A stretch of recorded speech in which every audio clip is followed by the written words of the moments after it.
everybody, what's up? It's Live with April Diamond here on Hey Vegas TV. I am so excited today to have my best new good friend, Jeff Timmons. Give it up for Jeff. Thank you. Thanks for having me. I appreciate it. This place is great. I didn't even know this was here. I didn't even know this existed. I'm a Vegas local, so it's exciting. And I'm an advocate of Vegas, so it's exciting to see this going on here, and and it's also great to see you again, and happy that you're getting the opportunity to really get yourself out there outside of what you're already doing, which are plenty of amazing things already. So thanks for having me. It's a pleasure. I appreciate that. That's really nice of you to say. We had some chats online, and you got to tell a lot of your story. As you guys know, Jeff Timmons is the founding member and really the creator of 98 Degrees, everybody's fan favorite vocal band. Well, look, yeah, we consider ourselves a vocal group. I mean, we're influenced by Boys to Men and groups there, but there were no boy bands out when we decided to put ourselves together. Right. But, you know, years later, we kind of got lumped into that boy band thing, which we didn't like because of the connotations with boy bands that you can't sing live, and, you know, you're put together by some Svengali or some super producer or some label. Yeah. And we put ourselves together and we're inspired by vocal groups. But we're associated with the Backstreet Boys and NSYNC, which are legends and dear friends of ours. And now that we're in our 50s, we don't mind the term boy band anymore. You don't look like you're in your 50s. I'm just saying. Well, that's all the nice lighting they have in the studio, all the soft gels and the filters and all that good stuff. So, and you guys look great. You guys look great. And there is a huge resurgence of, like, let me say boy band. I know you guys are a vocal group, but the boy band thing is a huge, like, you have an audience from back in the day and they never left you. Yeah, I mean, that's what's great about it. Certainly when we started the group, you know, I started the group in college with some guys trying to impress girls. So when you start a group like this and you're trying to croon and, you know, you don't expect that you're going to do all the stuff for teenage and preteen girls. So that being said, years later, we're lucky that we had that younger audience because it allows us to do what we're doing for a living, you know, 30 years later now. They're all grown up. They have, you know, kids of their own that they're introducing our music to. And, you know, we get to go out as middle-aged guys now and still live the dream, get up and sing songs for a living. And, you know, they're more enthusiastic and excited and rambunctious than ever. Right. So it's a blessing. It really is. That's awesome. And, and you know that because you've got your own tribe at home. Yeah. You got your kids, and they're seeing the resurgence of the popularity of you and your band. Like, that must be, you know, kind of a fun full circle moment. Well, look, no pun intended. Yeah, it's called full circle. In store soon. But yeah, well, look, I think, you know, I'm remarried. So my wife and I, we both had 2 kids from our previous marriage. We have one together. So when we got together, it was like the Brady Bunch. And, you know, my 2 older kids, I was just kind of focused on being their dad. So, you know, we had a big hiatus of about 11 years.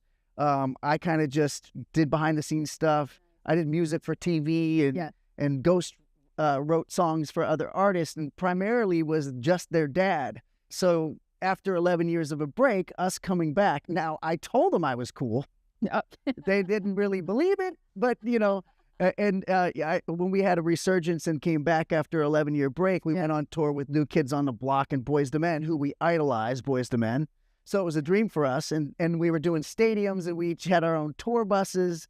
And so, you know, my older kids were like, what is this? This is crazy. I mean, where'd you come from? And I said to them, I told you I was cool. And they were like, no, you're still not cool. This is cool, but you are still not cool. But nonetheless, it was kind of an interesting you know, sort of dynamic for them to experience. Now, my 2 stepkids, my 2 stepkids and my youngest daughter, you know, they sort of saw me in that light from the beginning, and they're all used to it, and it's part of their lives, traveling around the world and getting to go really cool places. And and then that helps you understand the families. So the people that followed you back in the day when you first started now have families. So now it's them and their families following you. Yeah, listening to the music, so you are getting reintroduced to a whole new generation of, you know, fans and listeners and that kind of thing. It really is cool. I mean, when I say it's a blessing, I mean, we don't take any of it for granted. We never really did. I mean, we're all Ohio guys, blue-collar, Midwestern guys. We're raised in a certain way to be respectful and appreciative of everything that comes your way, right? So, you know, although it's easy to kind of get caught up in it and take it for granted, we always checked ourselves. If any of us would start to get a little out of control or let it go to our heads, we're like, look, This isn't real. Yeah. 6 months before this, we were driving to Winnebago around trying to get discovered with our pictures plastered on the side. At the time. Yeah. Due diligence. And so, you can easily get caught up into it, and people will let you or want you to get caught up into it so they can get caught up into it. But, ultimately, we're very fortunate that, we're introduced to, we still have our fans from the beginning, our core fan base, which they've always been there for us. Yeah, and they continue to follow you to all your shows, because the shows that you're doing now, which we'll talk about in just a minute, but all the shows that you're doing now, they're sold out. You have new music out. You have like all of this, the dynamic. It's almost like you picked up where you left off. In fact, it's almost better. Although we were tremendously popular in the late 90s and early 2000s, we didn't really, there was so much competition. You had the Backstreet Boys, which we were compared to, and NSYNC, which are these amazing, legendary groups, which we were, again, fortunate that we were compared to them. But we had a different label situation. Originally, we set out to be an R&B group, which was very niche towards R&B pop instead of pop. So we were streaming, kind of swimming upstream to kind of get that sort of notoriety and attention that they got. But now, years later, the association, people assumed that we were as massive as those groups. And don't get me wrong, we were popular, but not nearly as popular. But now they're coming out in droves. They just assume, we're in that same niche. Yeah, and everybody has their niche. As a vocal group, you guys have that distinguishing quality, but you're still that boy band. So you cross both of those labels, right? And when we come back, I want to talk about your new music, about your new tour, and a couple of other fun things that people in Vegas will probably be interested to hear about. So we'll be right back. Hey Vegas! Celebrate every day in style at the Composer's Room. From live music to comedy shows, we've got entertainment that'll give you that Las Vegas vibe. Our tavern serves the best drinks in Vegas. Whether you're a cocktail connoisseur or a beer buff, our bartenders got you covered. And let's not forget about the food. Our culinary delights are sure to tantalize your taste buds. Come for the entertainment and stay for the food. Reserve your visit to the Composer's Room today and start celebrating Las Vegas our way.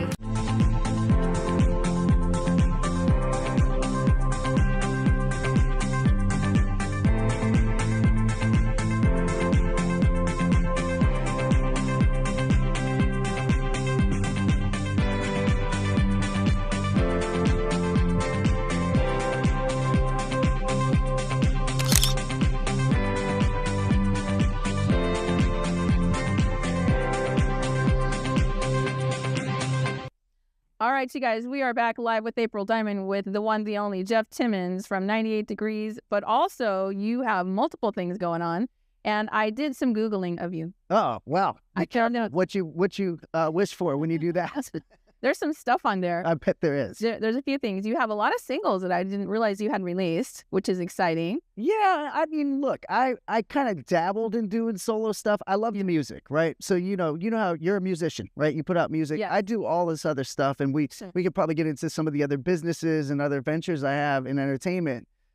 You have to learn the business and have to diversify yourself just to do music, right? Correct. And so, I've released songs, I've never really gotten with a major label, sort of our window passed, and then, they kind of, outside of Justin Timberlake, they really didn't really care about any of the other solo artists for boy bands and stuff like that. So I didn't really pursue it. I mean, I couldn't even get a major to even listen to the music at that time. Wow. So I just have released things here and there that I've been passionate about along the way. I'm thankful that you know about that. But I love being in the studio, love music. Occasionally I'll go, all right, I'll release it and see what it does. We had a song, speaking of Pompeii, we're doing something with Pompeii Productions, but I did a song called Lit with this artist, this very talented rapper named Pompeii, which made it to #1 on the Apple iTunes. Oh, wow, that's great. So yeah, we were fortunate enough to have some fun with that. But I kind of, my big thing when it comes to music is really the group, Yeah. So. And being the founding member. That's the thing is, Jeff, really, you put that together. That you are the one that created 98 Degrees. Well, I was dumb enough to try it first. So I started. Took all the hits. Well, I started in college to impress girls at a party. It's a very shallow thing, but that's what college guys do. Right. And we sang for some girls, quit school, went to LA because you didn't have any of this technology that you have today. You couldn't go on American Idol to try out, or you couldn't put things on TikTok that would go viral. You literally had to go to Nashville, New York, or LA. Because that whole promotional landscape changed. It's totally different. Now it's all, doing this and social media and that kind of thing. You released some singles, and then I scrolled down into your past and your history, and I saw Chippendales. Yeah, that's right. Chippendales here in Vegas. Now, look. It was like, okay, you probably didn't join Chippendales, but... No. So a dear friend of mine who used to manage me for a short spell, his name's Michael Caprio, and he's an amazing publicist, PR guy. Nice. And, look, I had been out of the mix, out of the scene for a long time, like I said, being a dad and just kind of, doing hodgepodge things with music and production and things of that nature. Yeah. And Michael said, you need to get back out there. Yeah. And one way you can do this is to host the Chippendales. Well, of course, I was, everybody has their preconceived ideas of what the Chippendales is. I'm like, oh my God, I can't have the first thing I come back and emerge being a stripper with the Chippendales, right? So, I mean, this was pre-Magic Mike, so it wasn't really, still was sort of taboo even 14 years ago when I did it. And, my wife was like, no, you should go do it, because my wife said, you should go do it because this will get you a lot of PR and promotion, and maybe, there'll be some buzz about, your group getting back together, because I'd really hoped that the group would get back together. We had been doing different things. We never broke up. But I went to see, go see the show. I saw the show, and it was incredible. It's a well-produced show. Yeah. The guys sing, they can dance. It's not just, So you said, okay, I'm going to go and host the show and perform. And it's, it's on Google. You can check it out. But you're the kind of person that will go out and try things, and you don't mind if you sink or swim. You just want to see where it goes, right? Well, I love that you know that. And I think in life, you have to go for things, right? You have to be willing to put yourself, you got to take risks, big risks, to get big rewards, right? And I'm confident enough in myself to try things and fail. I mean, you're going to go through life. Nobody hits a home run every time, right? So for me, it's like, I'm a person that doesn't take myself too seriously, but takes what I do seriously, if that makes sense. So I think that, if you put your effort and your heart and soul and spirit into something and it doesn't work out for you, you know what? At least you can go look at yourself in the mirror and say, I tried. I gave my best, and I didn't hold anything back. The one thing that I don't want to have in my life is when I'm older to go, you know what? If I would have only tried a little bit harder, or if I would have took that chance. Now, look, a lot of times people will laugh at you, or you make a mistake, or it doesn't translate into the ultimate success. Right. But every once in a while, lightning strikes, and it turns into mega success. Put yourself in that position, you're never going to know. And sometimes you sink, and sometimes you swim. And believe me, I know a lot about that. Well, we all do. We all do. We've all been through that, and it's not. I think it's a learning process. And by the way, let's add this. You also are a motivational speaker. You take a lot of stages and go and speak around the country too. Well, yeah. I mean, look, part of what you do when you have the success that we've had, we've been very, very fortunate, sold millions of records, got to travel the world. Whatever was in my mind's eye when I wanted to start this, my life ended up exceeding those expectations. Awesome. And with that comes, I feel like people have to have a responsibility to give back. And you don't have to necessarily do it publicly. You can do it privately. Sure.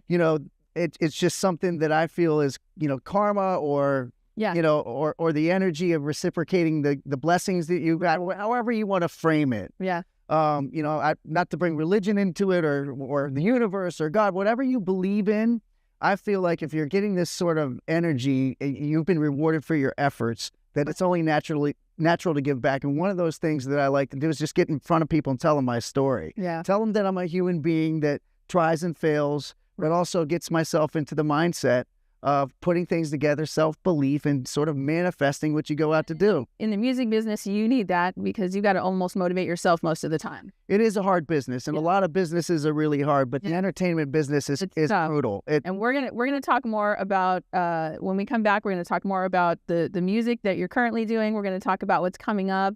Great. And I'm gonna see if I can find some more stuff on you. Dirt.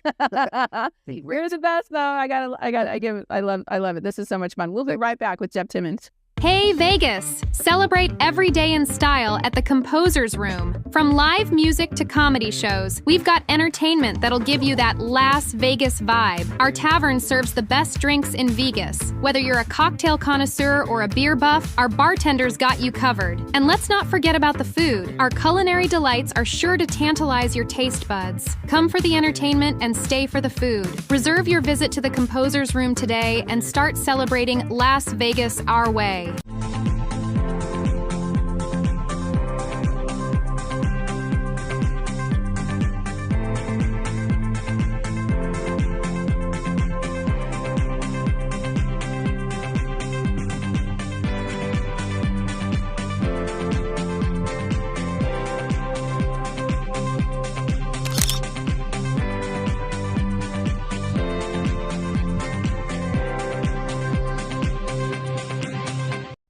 Hey, we're back live with April Diamond on Hey Vegas TV with Jeff Timmons, and you have so many stories to tell, but we were just talking about, I want to talk about your music. I keep saying that, but I want to hear about this No Man's Land band thing that you were just talking about. Oh, Mission Man Band. Mission Man Band? Mission Man Band is a well-known I'm surprised you haven't heard of it. It was a hit VH1 series. Okay.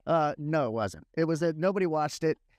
It lasted one season, and that was it. It kind of came at a weird time when all the pop music was sort of on a hiatus. But really? They had this brilliant idea of taking guys from from different groups and putting them into one boy band, which today would be really incredible because of the resurgence we spoke about earlier, and the sort of thirst for this. Happening now. We'll talk about that in a second. But tell me about that. Mission Man Band was a VH1 show, and they put Chris Kirkpatrick, Brian Abrams, Chris Kirkpatrick from NSYNC, of course, everybody knows that. Brian Abrams from Color Me Bad, which wasn't really a boy band, it was an R&B group, but okay. He's an amazing singer. Rich Cronin from LFO, who was a dear friend of mine. He sadly passed away, but he was an amazing talent, really close friend. And myself, and they put us in a house and gave us a bunch of adversity and adverse situations that we probably were set up to fail, which made good TV.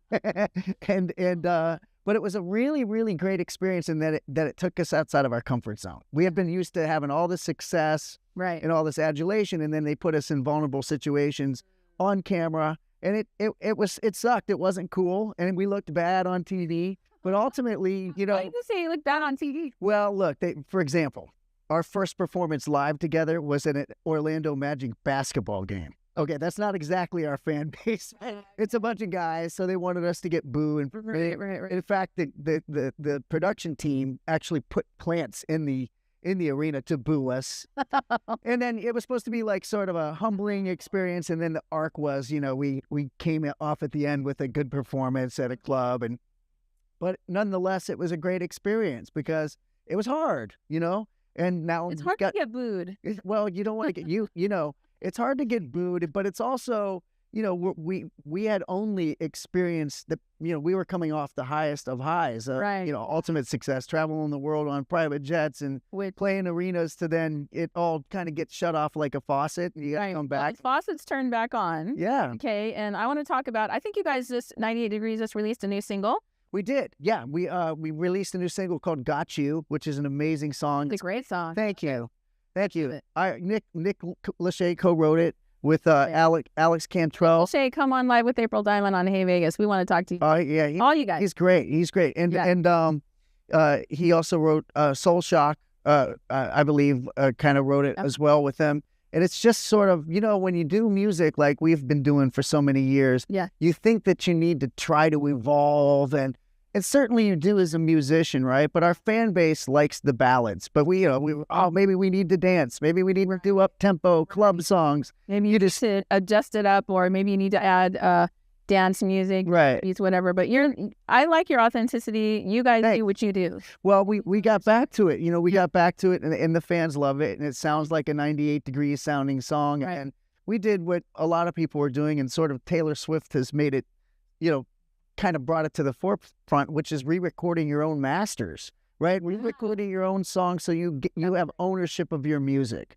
And for us, it's like, sure, you make money from that if it does well, but really it's just kind of about owning your stuff. You recorded it, you made it popular, and most of the record labels own it, which is odd, right? Yeah. So we've done that. So the album, it's called Full Circle. You had mentioned earlier, everything's full circle. Well, we've come full circle with our careers. Our fans are back. Our music is back. Good. We're back. Where can they find your music right now? You can go on 98degrees.com and find the links. The album comes out. Pre-save the album. It comes out May 9th. May 9th. Worldwide. Yeah. So we're just super excited and thrilled and blessed and fortunate to still be doing what we're doing this many years later. It's so incredible, but it's a testament to the fact that your fan base loves you and they loved what you did. They love the stories that you told, and you guys are authentic telling your story. Well, there's no other way for us to be. I mean, look, we obviously you want to have the mystique of being a star and all that stuff, but we've kind of prided ourselves on being those guys that everybody could relate to throughout the years. We felt like that set us apart, right? And I think it's working really well. Thank you. It's working really well. I really appreciate it. And I'm gonna listen. I'm gonna pre-save your new album. Tell us again what it is, so people don't forget. It's called Full Circle. Just go to our website, 98degrees.com, or any of our socials. It's all 98 Degrees, and you can find out anything that's going on, shows that are coming up, and all that good stuff. I say that because sometimes we have to say it twice to remind people. So yeah. All right, we'll be right back with Jeff Timmons. Hey Vegas! Celebrate every day in style at the Composer's Room. From live music to comedy shows, we've got entertainment that'll give you that Las Vegas vibe. Our tavern serves the best drinks in Vegas. Whether you're a cocktail connoisseur or a beer buff, our bartenders got you covered. And let's not forget about the food. Our culinary delights are sure to tantalize your taste buds. Come for the entertainment and stay for the food. Reserve your visit to the Composer's Room today and start celebrating Las Vegas our way.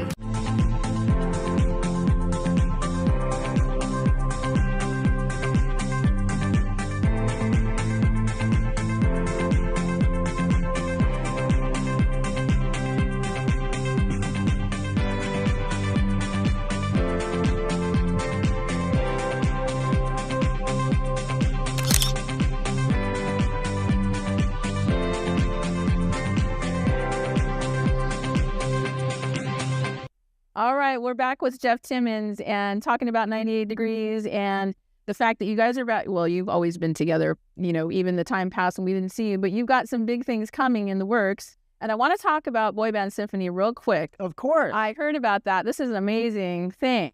Thank you. Yeah, I mean, there have been these incarnations of different boy band guys doing different things together. There was one here called The After Party that had Joey Fatone and Nick Carter and Wanye from Boys II Men and AJ. And that was like in a club kind of setting. For this one, it's myself, Chris Kirkpatrick, who's a dear friend of mine from NSYNC, right? And Eric Estrada from O-Town, who is really an underrated guy. I mean, he's an amazing, probably one of the better vocalists I've heard. The three of us do each other's songs and cover other boy band songs with a huge orchestra. It's been an enormous success for us. We didn't know what to expect or what people would think of it. Of course, right. When a lot of us sing ballads, right? So when you have these ballads, they're constructed most of the time with an orchestra in mind, and it's not really like that. It's programmed. You might have some strings, but to hear these songs come to life with an orchestra, I'm up there often getting goosebumps listening to this music. It's an amazing, overwhelming feeling. Orchestral music, but the thing that's cool about it, and by the way, all these places that you've gone, you guys are selling out. Yeah, every venue. Yeah, every venue's been sold out. I mean, we have Louisville coming up here in a couple days. We have another one, Pittsburgh, and we're about to announce another one, Columbus. And all of a sudden, your town, Ohio. Yeah, Ohio. All of a sudden, we're getting more and more offers to do this, and we just thought it would be fun to do once. So. Again, it's that thing that you just kind of, sometimes things kind of lightning strikes and you gotta go with the flow. So that whole thing, the boy band thing is back. You guys all coming from all these different boy bands. I say boy band, but I mean it in the dearest, most. We're not afraid of the term anymore. We love it now that we're older. You know, call us boys, fine. Yeah, exactly. But and the music is so timeless. I listen to your stuff. I listen to Backstreet Boys, and I think they have a residency coming up. They're going to be playing at the Sphere. I'm sure it's going to kill. I mean, I think they've already sold out and added dates already. So it's the time. It's back. And you guys are about to start Are you gonna? Is a tour coming? Is something? Well, we're doing some national dates here. We have Disney coming up, Epcot end of April, and then we have a couple of things in October. But really, we haven't served our fans overseas where we broke first. So this year we're going to kind of concentrate on going to Southeast Asia, Canada, and some other parts of the world where a lot of people don't know. We didn't necessarily break in the U.S. first. We had to go other places. Right. And that's where we're kind of going to go back and see some of those folks. You go out and you come back to the U.S. Yep. So, well, Jeff, thank you for for coming and being on Live with April Diamond. It's a pleasure. Always an honor to talk to you. Congratulations on this. This is incredible, and your new music too. And thank you. Anytime you want me on, I'd be happy to come back. I would love to have you come back. In fact, we'll do that. We're going to do another episode at some point and talk about some more stuff. You have great stories. You have great music. And thank you for watching Live with April Diamond here on Hey Vegas TV. Give it up for Jeff Timmons. Thank you. Your own audience. Thanks, Jeff. Thanks for having me. Appreciate you. Thanks, you guys.